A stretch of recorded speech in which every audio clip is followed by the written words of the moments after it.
नमस्कार, आप देखना शुरू कर चुके हैं सिवान न्यूज़ और मैं हूँ राहुल।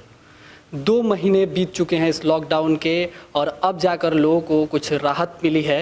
ऐसे में सिवान की सड़कों और दुकानों पे लगातार लोग की भीड़ उमड़ रही है। ऐसे में क्या अब कुछ खतरा कितना बढ़ चुका है, इन सभी बातों को पर बात करने के लिए हमारे साथ मौजूद है साई मल्टी स्पेशलिटी हॉस्पिटल के डायरेक्टर डॉक्टर रामेश्वर सिंह जी। स्वागत है सर आपका। धन्यवाद राहुल जी, और धन्यवाद आपके चैनल का जिन्होंने हमें मौका दिया आपके जो भी है दर्शक से रूबरू होने का और उनके साथ एक साक्षात्कार करने के लिए। पहला सवाल है हमारा कि लॉकडाउन में जिस तरीके से अब छूट दी गई है, ऐसे में लोग सड़कों पर काफ़ी संख्या में बाहर आ रहे हैं। क्या ऐसा माना जाए कि कितना खतरा बढ़ चुका है, या फिर ऐसा माना जाए कि अब कुछ खतरा ही नहीं है, स्थितियाँ सामान्य हो चुकी हैं? देखिए, लॉकडाउन तो अभी हम लोग लगभग 1, 2, 3, 4 इस चौथे स्टेज में जा रहा है और अभी लॉकडाउन में धीरे धीरे ढिलाई दिया जा रहा है। अगर आप देखेंगे, जब लॉकडाउन शुरू हुआ था उस वक्त केसेस बिल्कुल कम थे, अभी तो बहुत बढ़े हुए हैं। अगर उस वक्त से अभी का देखेंगे तो 100 गुना 1000 गुना बढ़ा हुआ है केसेस। लेकिन फिर भी लॉकडाउन कितना दिन तक रखा जा सकता है? एक हमारे समाज के सभी लोगों को समझना है कि भाई कैसे हमको रहना है, क्योंकि ये कोरोना 1, 2, 4 दिन का मेहमान नहीं है, ये अब हमारे साथ लंबा रहने वाला है। और हमको ये सीखना है कि हमको कोरोना में अपने आप को कैसे बचाना है, अपने परिवार को कैसे बचाना है। और मेरा ऐसा मानना है कि एक बहुत इंपॉर्टेंट चीज़ कि हम अपने धंधे को भी कैसे बचाना है, अपने बिजनेस को भी कैसे बचाना है, क्योंकि इसमें से कोई भी एक चीज़ खतरे में पड़ेगी तो आप खुद खतरे में पड़ने वाले हैं। और ये इकोनॉमी का चक्का चलते रहे इसलिए लॉकडाउन बंद खोला गया है, मुझे ऐसा लगता है ये। और ऐसा मान रही है सरकार कि अब आम आदमी सीख गया है कि कैसे वो अपने आप को बचाएगा। लेकिन सिवान से जो पिछले दिनों तस्वीर आई है जिसमें साफ देखा जा रहा है कि कपड़े की दुकानों पर जिस तरीके से भीड़ जुटी है, वहाँ कोई भी सोशल डिस्टेंसिंग के नियम को फॉलो नहीं कर रहा है। क्या आगे चलकर स्थिति भयावह हो सकती है इससे? अगर सचमुच कहीं सोशल डिस्टेंसिंग और जो प्रिकॉशंस की हम मास्क यूज़ करें जहां पब्लिक प्लेस में जा रहे हैं, हम ग्लव्स का भी अगर इस्तेमाल कर सकें तो करें, हम रेगुलरली हाथ जो धोने वाला काम है, साफ़ करने वाला चीज़ को करें। अगर हम नहीं कर रहे हैं तो चीज़ें इतनी ख़तरनाक हो सकती है जिसका हम लोग अंदाज़ा भी नहीं लगा सकते हैं। और जिस स्टेज से इटली और अमेरिका जैसे देश जूझ रहे हैं और जूझ चुके हैं, वो शायद उससे भी ख़राब स्थिति हमारे देश को भुगतना पड़ सकता है। लेकिन देखिए, कोरोना से सरकार भी ये समझ रही है कोरोना से तो लड़ना ही है, लेकिन कोरोना की लड़ाई में ऐसा ना हो कि हम भूखे मर जाएं, इसलिए ये चीज़ें खोली गई है ताकि आप समझ सकते हैं। मैं एक ऑर्थोपेडिक सर्जन हूँ, आप सबको मालूम है कि सिवान का एक संभ्रांत डॉक्टर हूँ। मैंने अगर 100 लोगों की लिस्ट बने तो उसमें एक आदमी में ऊपर के स्टेज में हूँ। और इस कोरोना काल में अगर मेरी आर्थिक स्थिति डगमगा सकती है तो आम आदमी की क्या स्थिति हुई होगी, और शायद सरकार भी, और चाहे देश की क्या स्थिति है, सरकार की क्या स्थिति है पैसे के मामले में। इस चीज़ों को देखते हुए कि इकोनॉमी का चक्का चलते रहे इसीलिए खोला गया है और सरकार ये मान रही है। लॉकडाउन के समय से आप इलाज कर रहे हैं लोगों का, आपसे ये जानना चाहेंगे कि किस तरीके से आपने लोगों का इलाज किया है और खुद को कोरोना से बचा के अभी तक रखा हुआ है? एक्चुअली हमने अपने खुद कुछ जो नियम गाइडलाइन थे उसको फॉलो किया। हम लोग तो पहला ही चीज़ की थर्मल स्कैनर शुरू में ही बाहर से ही लगा के, किसी को भी टेम्परेचर है तो हम लोग हॉस्पिटल में नहीं आने देते हैं, भाई आप चले जाइए डिस्ट्रिक्ट हॉस्पिटल, गवर्नमेंट का भी ये गाइडलाइन है। तो दूसरा चीज़ की अगर उसको खांसी की, चाहे एक अगर आप आए हैं तो क्या मुझे नहीं मालूम, लेकिन हम लोग का भी थर्मल स्कैनिंग वगैरह कि हो सकता है कि आप मीडिया को देख के थोड़ा सा ये किया हो, लेकिन ऐसे तो इंस्ट्रक्शन तो यही है। और ख़ास में एक कंसेंट भी लेते हैं, एक आपका शपथ पत्र लेते हैं कि आप बाहर से कहीं से नहीं आए हैं, कहीं बाहर नहीं गए थे, आपको सर्दी खांसी नहीं है, आपके घर में कोई बाहर से हिस्ट्री नहीं है। तो इतना डाटा लेने के बाद से अंदर लेते हैं। अंदर आने के बाद से भी हम लोग बिल्कुल 100% कंपलसरी है कि मास्क तो चाहिए ही चाहिए। इसके लिए कितना बार मरीज लोग झगड़ा भी करने लगता है कि सब नौटंकी किए हैं लोग, डॉक्टर लोग। लेकिन देखिए, हमको मालूम है कि हमारे इस कदम से हो सकता है 2 मिनट के लिए किसी को ख़राब लगेगा, लेकिन मेरे एक गलती से मैं एक संक्रमण का माध्यम ना हो और मैं जिसे भूंजा जैसा बीमारी को ना बांट दूं दूसरे को। तो इसका एक तो दूसरे के लिए ध्यान रखा, और अपने लिए भी हम लोगों ने एक स्ट्रिक्ट गाइडलाइन है कि हमारे स्टाफ कोई भी बिना मास्क के, बिना ग्लव्स के आप दिख गए तो उस दिन का आपका एब्सेंटी कटेंगे। अच्छा, एक चीज़ डॉक्टर साहब, बहुत सोशल मीडिया पर हम वीडियो देख रहे हैं कि कई जगह पे लोग सरकार द्वारा बनाए नियमों का पालन नहीं कर रहे हैं। कह रहे हैं कि जो बिहार के लोग हैं, सिवान के लोग हैं, ऐसे लोगों की इम्यूनिटी बहुत अच्छी है, ऐसे में उनको कोरोना नहीं हो सकता है। ये बात सही है कि हम लोग की इम्यूनिटी है, क्योंकि हम लोग ज़मीन से जुड़े हुए लोग हैं, हम लोग धूल मिट्टी में खेल के बड़े हुए हैं, सभी लोग का लगभग। अगर इस आधार पे इन नियमों की अनदेखी की जा सकती है? देखिए, अगर आप बहुत क्या बोले कि जो खली महाबली हैं तो उनको बोलेंगे क्या कि आप छत पर से कूद सकते हैं, आप बहुत मजबूत हैं। तो ये चीज़, ये दलील देना सही नहीं है। लेकिन ये बात तो सही है कि कहीं ना कहीं हमारी रक्षा भगवान और कुदरत कर रहा है। सिस्टम से केवल रक्षा नहीं मिल रहा है, हमारी इम्यूनिटी बहुत अच्छी है, लेकिन ये एक कारण नहीं हो सकता है जिसके कारण से हम नियमों का पालन ना करें। क्योंकि कितना भी आप इम्यून हैं, आपका भी शरीर टूटता है, आपको भी जख्म होता है, आपको भी घाव लगता है, आपको भी दर्द होता है, और आपको भी कोरोना हो सकता है। इस चीज़ का ध्यान देना है सबको। WHO का कहना है कि हो सकता है कि कोरोना हमको छोड़कर ना जाए, हमारे बीच में रहे। ऐसे में आने वाले दिनों में लोग में क्या परिवर्तन और कैसे इससे सीख सकते हैं लोग? ऐसे कुछ अनुभव है तो आप अपने बताएं। देखिए, हम लोगों को कोरोना के साथ रहना सीखना होगा एक्चुअली। और सीखने की जहाँ तक बात है, ज़िंदगी में आदमी को हर वक्त सीखना है जी। मुझे याद आ रहा है, मैंने 10वीं तक यही गोपालगंज के DAV स्कूल, एक गवर्नमेंट स्कूल है, वहाँ से पढ़ा हिंदी मीडियम से, और थोड़ा सा अच्छा मार्क्स मिला 10वीं में, तो हमारा एडमिशन हो गया BN कॉलेज पटना में। उस वक्त BN कॉलेज बिहार का दूसरा नंबर का सबसे अच्छा कॉलेज माना जाता था। साइंस कॉलेज में मेरा कुछ नंबर से नहीं हुआ, और जब हम BN कॉलेज में गए तो पहली बार मैंने देखा कि वो बेंच पे एक साथ बड़ा सा हॉल, उधर टीचर बैठे हुए हैं और लड़के लोग बैठे हुए हैं, और वहाँ पे मैंने केवल बिहार के जो ये गवर्नमेंट स्कूल वाले लड़के नहीं, प्राइवेट स्कूल के भी बहुत सारे, जो उस वक्त के लॉयला स्कूल था, सेंट माइकल और भी बहुत अच्छे अच्छे स्कूल्स के बच्चे थे।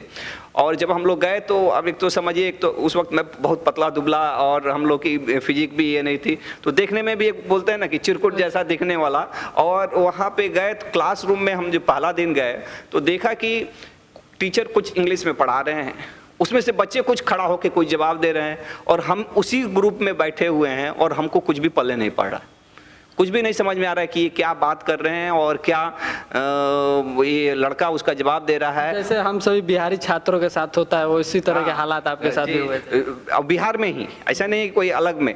तो उस वक्त क्योंकि एक सपना लेके गया था आदमी पटना की डॉक्टर बनना है, ऐसा लगा कि अरे मैं क्या डॉक्टर बनूंगा, ये लड़का लोग जो बात कर रहा है, जो टीचर जो बात कर रहे हैं, ये तो मेरे को पल्ला भी नहीं पड़ रहा है, मैं इनसे क्या कम्पिटिट करूंगा।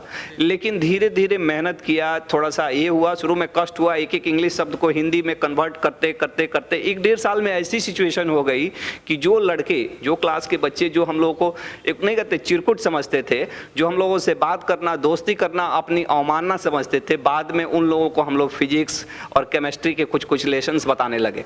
तो आदमी को प्रयत्न करना पड़ता है, सीखना पड़ता है। हम सबको भी सीखना होगा कि कोरोना के साथ कैसे रहना है, और जब तक हम ये सीखेंगे नहीं तो अकेले कोई शासन, कोई प्रशासन, कोई सरकार हमारी सुरक्षा नहीं करने वाली है। हमें अपना, अपने परिवार का, अपने व्यवसाय का खुद सुरक्षा करना होगा और ये सीखना होगा। एक मैं चाहता हूँ कि आपके चैनल के माध्यम से मैं आम लोगों से एक अपील भी करना चाहूँगा कि मैं खुद भी बहुत सारी जानकारियाँ सोशल मीडिया के माध्यम से, जैसे यूट्यूब का मेरा खुद का चैनल है रामेश्वर कुमार के नाम से, और फेसबुक का पेज है, चाहे इंस्टाग्राम का पेज है, उसको लोग फॉलो करें, देखें, ताकि वहाँ से भी हमारे से जुड़ सकते हैं। और बहुत सारी जानकारियाँ मैंने वहाँ दिया हुआ है। किस तरह की जानकारी देते हैं, ज़रा दर्शकों को बताएंगे? अधिकतर समय हम जो जानकारी उस पर देते हैं, हेल्थ से ही रिलेटेड जानकारियाँ देते हैं, कैसे आपको रहना, कैसे ये करना। बहुत सारे, जैसे जो हम हड्डी के डॉक्टर हैं तो हड्डी से रिलेटेड बहुत सारी जानकारियां देते हैं। हड्डी के लिए ऐसा हो सकता है कि घर पे बैठ के आम दर्शक या आम मरीज अपने इलाज आपके वीडियो के माध्यम से अपना कर सकते हैं। मैंने लगभग जितने भी एक्सरसाइज हैं, जो कमर दर्द के लिए एक्सरसाइज है, घुटने दर्द के लिए एक्सरसाइज है, बाकी भी जितने भी एक्सरसाइज, एल्बो के लिए एक्सरसाइज है, क्या ध्यान देना, क्या नहीं ध्यान देना, इस सब के बारे में बहुत ही अच्छा वीडियो मैंने। अगर आप वही चीज़ आप फिजियोथेरेपिस्ट से जाके सीखेंगे तो कम से कम 200-300 रुपये एक सीटिंग में लोग ले लेते हैं, तो वो चीज़ें आपको हमारे चैनल के माध्यम से मिल जाएंगी।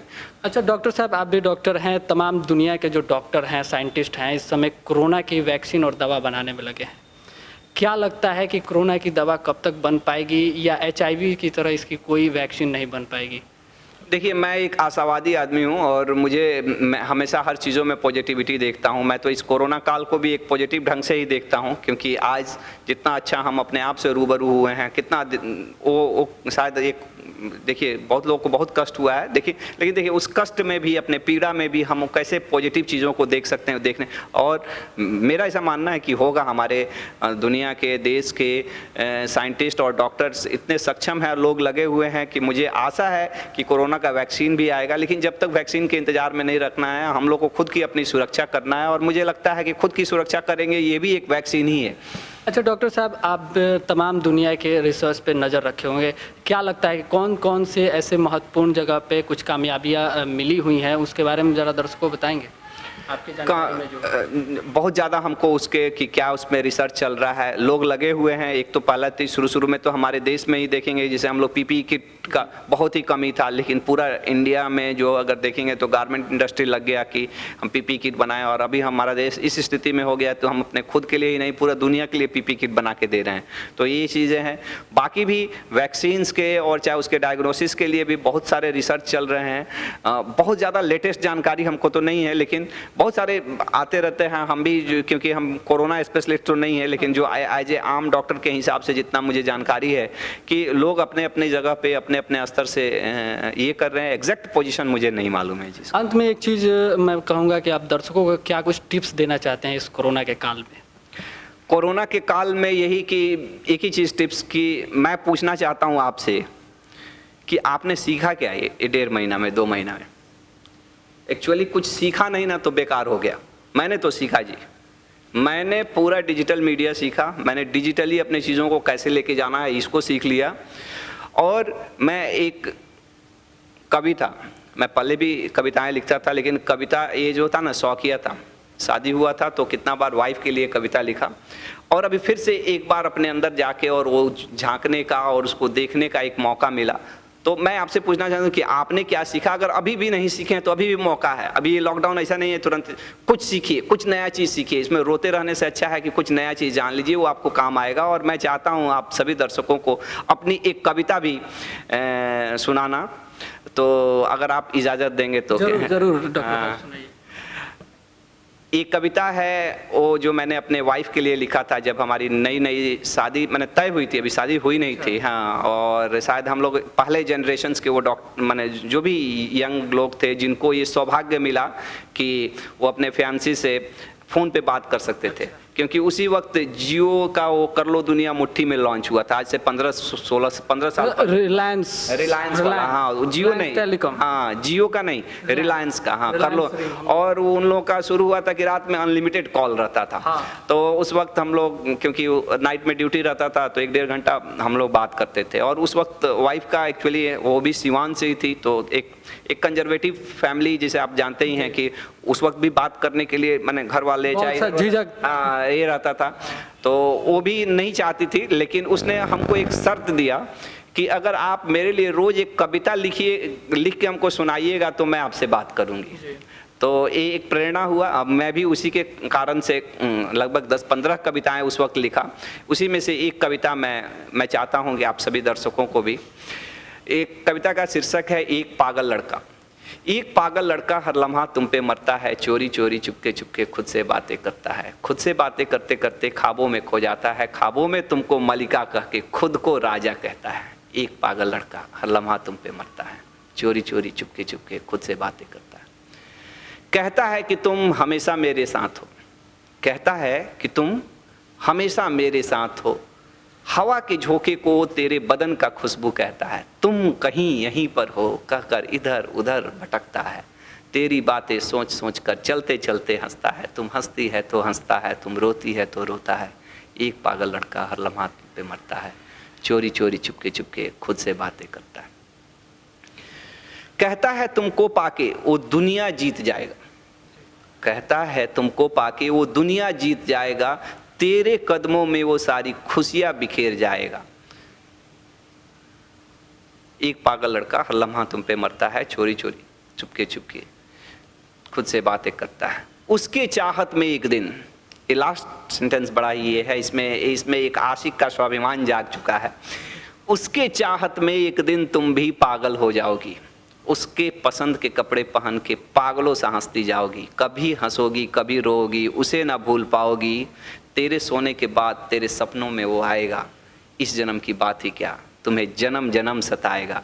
एक पागल लड़का हर लम्हा तुम पे मरता है, चोरी चोरी चुपके चुपके खुद से बातें करता है, खुद से बातें करते करते ख्वाबों में खो जाता है, ख्वाबों में तुमको मलिका कह के खुद को राजा कहता है। एक पागल लड़का। Thank you. बहुत अच्छा लगा आपकी ये कविता सुनकर। तो ये थे डॉक्टर रामेश्वर सिंह, जिनसे आपने तमाम कोरोना से जुड़ी जानकारियाँ, अहम जानकारियाँ पाई। और हम भी आपसे एक अपील करेंगे कि आप सरकार द्वारा बनाए नियमों का पालन करें और बिना ज़रूरी काम के घर से बाहर नहीं निकले। सिवान न्यूज़ से जुड़ी तमाम खबरों के लिए आप हमारे साथ बने रहिए। अगर हमारा वीडियो आप यूट्यूब पे देख रहे हैं तो हमारे चैनल को सब्सक्राइब करिए